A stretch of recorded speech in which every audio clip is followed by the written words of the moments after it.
Hey there, gang. Your host, Zach Rutledge, here for another exhilarating edition of Doing Indy. And I'm in the theater, as you can see behind me here, but not just any theater. I'm in the Indiana Repertory Theatre, and they're getting ready for the grand opening, the world premiere of a new play called Interpreting William by the playwright-in-residence, James Still. And the reason this episode is so special is that we're going to have the privilege and honor of sitting down with James to have a great conversation. And we wanted to bring it to you on this week of Doing Indy.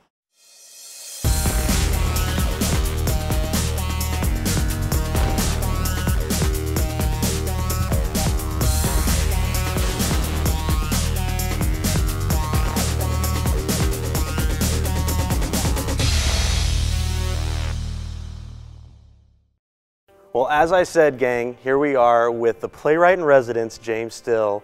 Took the red eye to be here with us. That's how awesome this guy is. So, James, thank you again for coming. I really, really appreciate it. Thanks for having me. So, James, I understand you're from Kansas. You went to KU. You grew up in a small town, Pomona. How do you actually get the ties to Indiana or Indianapolis? I mean, what are those ties? Well, I think that something about Indiana or Indianapolis, which is where I spend most of my time in Indiana, obviously, something about that is familiar as the Midwest. So when I started commuting to Indianapolis in 1998, it was very easy for me to be here and feel comfortable. The people, like I said, they felt familiar to me, and I felt welcomed. And I think as an artist, being welcomed sometimes is a great place to start because you're in a place where you trust the people you're around and you feel valued by the people that you're creating the work for. You are the playwright-in-residence for the IRT, but what exactly does being the playwright-in-residence for the IRT mean? Well, we've defined it in our own way. I mean, the IRT had never had a playwright-in-residence in its 30-plus years of history. I have never been a playwright-in-residence, so in that way, we could make it up. I see every show. I read plays for Janet in terms of helping suggest plays for the season. In some ways, I think while I'm here, my job is, as a playwright-in-residence, is to be somebody who cares very much about the work we're doing, but who's bringing a very particular point of view. I am a writer, I am a director. That is the point of view that I bring to my job. When I'm not at the Indiana Rep, I'm still the IRT's playwright-in-residence. It's just that I may be working on a play or working on a television show somewhere else. But in those situations, I think of myself more as an ambassador for the IRT, where I try to always make sure people know the work that's going on here, to make sure they know that this place exists and that great work is happening. So how do you go from being the son of a basketball coach in a small town to a playwright, a director, for the stage? How does one make that transition? It's funny. I actually relate the two things in an odd way. But I actually watch basketball as drama. I watch what's happening on the court, and I watch the audience, if you will, cheering like their life depends on their team winning.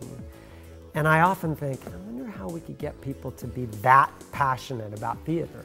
How could we get them to feel like their life was depending on whether or not the play ends up the way they want it to. It both requires teamwork in some way. It requires, or it benefits from having a bunch of people watching you and cheering you on. So for me, I suppose it's the rhythm of that affected me in some way. I don't know. Take me through that process of coming up with this inspiration and getting it on paper and then getting it out on stage. Well, the first thing is I never know when it's going to happen. So I'm always in this kind of perpetual open state, if you will, hoping that I'm going to be inspired by something, hoping that I'm going to be moved by something, or I'm going to feel privileged to hear a conversation or get a glimpse of somebody's, something very personal happening to them. And so that's the first thing that happens. There's many things have to happen between that and opening night of a play. clearly I can't just take something even that I hear or see and really turn that into a play. So it has to go through a process in me. I spend a lot of time scribbling notes about what that is, and that of course leads you to one thing, leads you to another thing, leads you to another thing.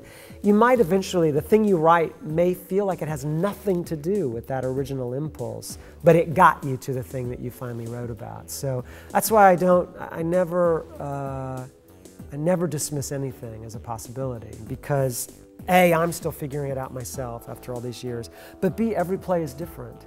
So the way that I would get to Interpreting William, for example, is completely different from the way I would get to Iron Kisses, a play that we did last year. So I have to start over every time. I can't assume that I know how to do this just because I've done it before. And that, I have to say, is nerve-wracking. So you're getting ready to raise the curtain on for the world premiere of Interpreting William, the play that you did about William Connor, the founder of Connor Prairie. Tell me a little bit more about this play.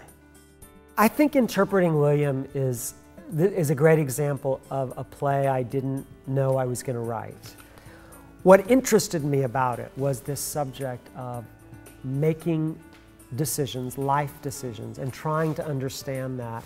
The contemporary story that's happening is about a college professor, a history professor, who's up for tenure, and the project, the book that he's writing in order that he can get tenure, is a book about William Connor.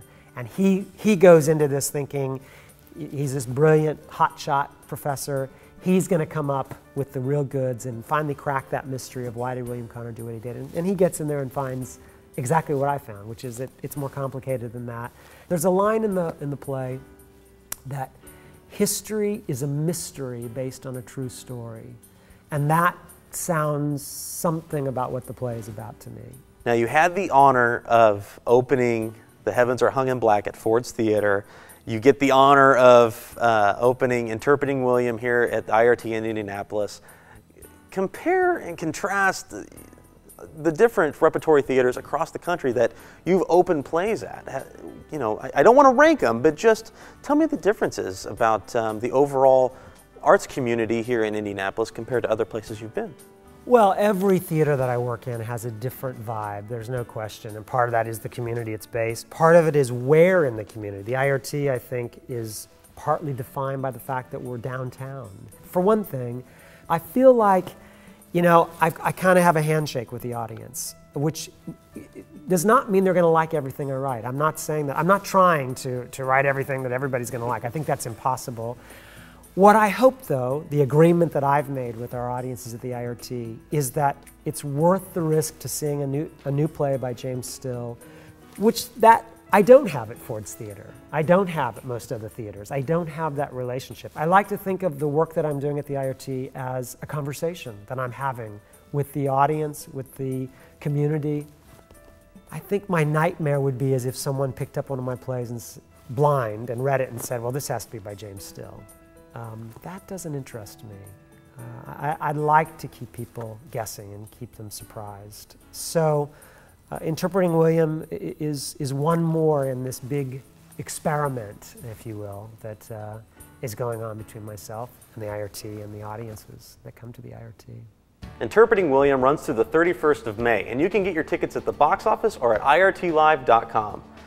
Well, that's all we have time for on this episode of Doing Indy. I want to thank the good folks at the IRT and especially James Still for letting us come in here and sit down with him to have a wonderful conversation. So for Doing Indy, I'm your host, Zach Rutledge, and we'll see you next time.